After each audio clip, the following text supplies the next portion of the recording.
Hi, my name is Kira. Welcome to my channel, True Crime Revealed. I've always had a passion for true crime stories.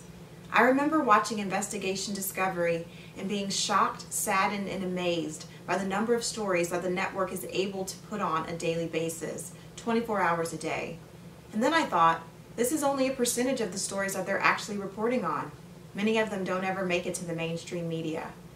I wanted to do a channel voicing the stories of a lot of these murder victims. I cannot imagine the heartbreak and anguish that families have to go through recounting these stories about a police officer coming to their door, delivering the news, and the last time that they ever spoke with their loved one. For many, it's their worst nightmare that they hope will never happen, and for others, it's an unfortunate reality. Today's story, we're going to talk about the Girl Scout murders. When you hear the Girl Scouts, what do you think of? Most people think of Girl Scout cookies. I think of my childhood, camp, the outdoors. For these three girls in this case, that could not be further removed from the truth. Today we're going to talk about the victims, the suspects, and the sequence of events that led up to their untimely deaths. Warning: this story contains disturbing and shocking footage. Viewer discretion is advised.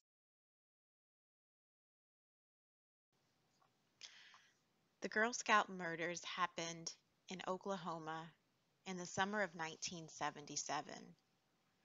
On June 13, 1977, Lori Lee Farmer, age 8, Michelle Heather Goose, age 9, and Doris Denise Milner, age 10, arrived for Girl Scout camp at the Camp Scott in Mays County, Oklahoma.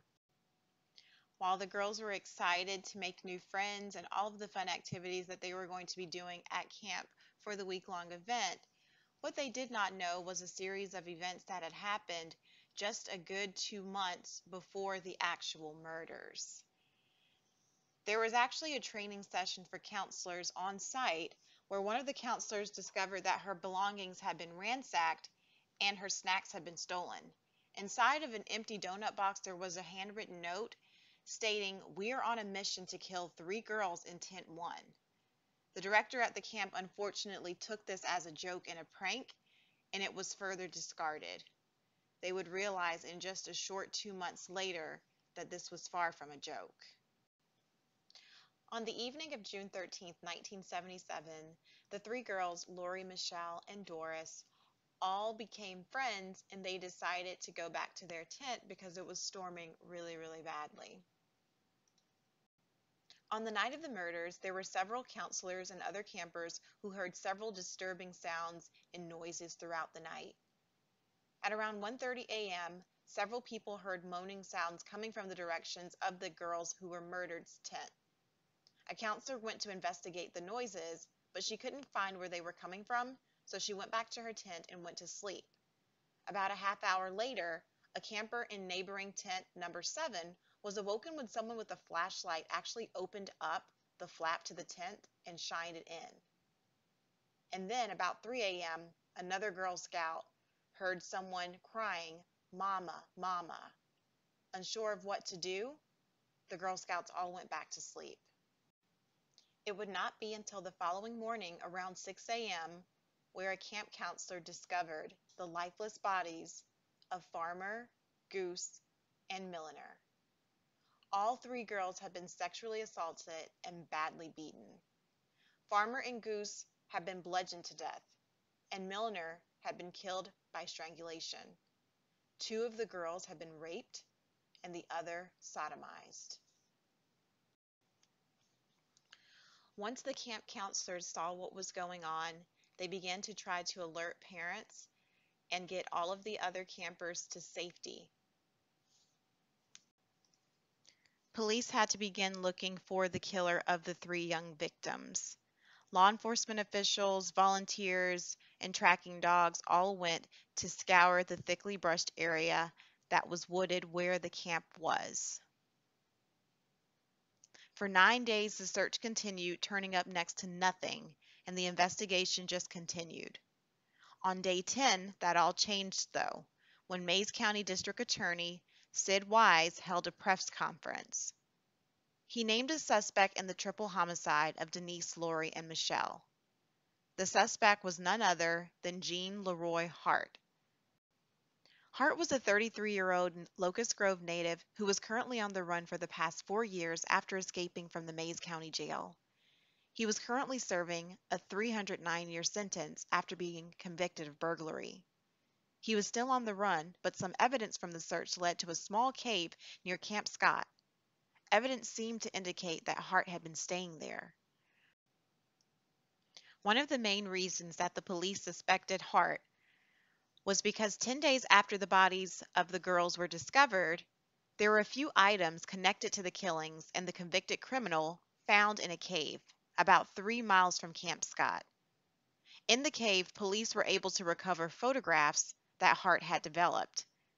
They also found a roll of tape and a pair of sunglasses in a vinyl case that had been taken from a counselor at Camp Scott. Law enforcement also found pages from a Tulsa newspaper, the section which was discovered stuffed inside of a flashlight that was found near the lifeless body of the three girls. Hart was not the only suspect in the case. In 1989, a Reverend Manley contacted the police to say that he thought that 4 men were responsible for killing Farmer, Goose, and Milner. He let law enforcement know that there were names of 2 people who said that they had killed the girls. And while the officials investigated the tip provided by the Reverend, they were unable to link the men to the murders.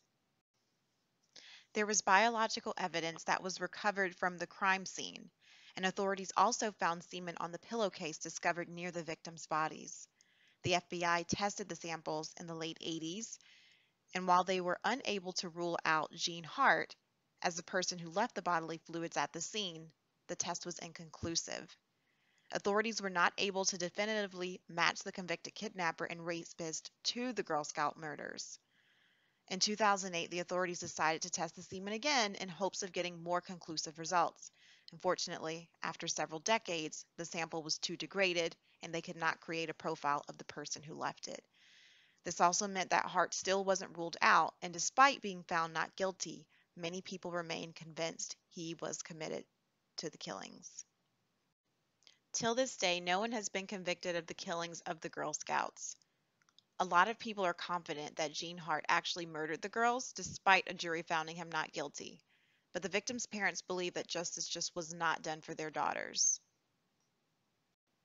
The day after the murders of Farmer, Goose, and Milner, Camp Scott was evacuated and shut down.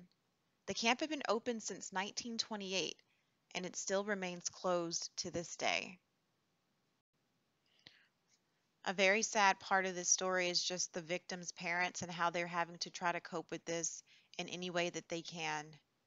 After Michelle's death, her father Richard helped establish the Victims' Bill of Rights in Oklahoma, as well as the Oklahoma Victims' Compensation Board.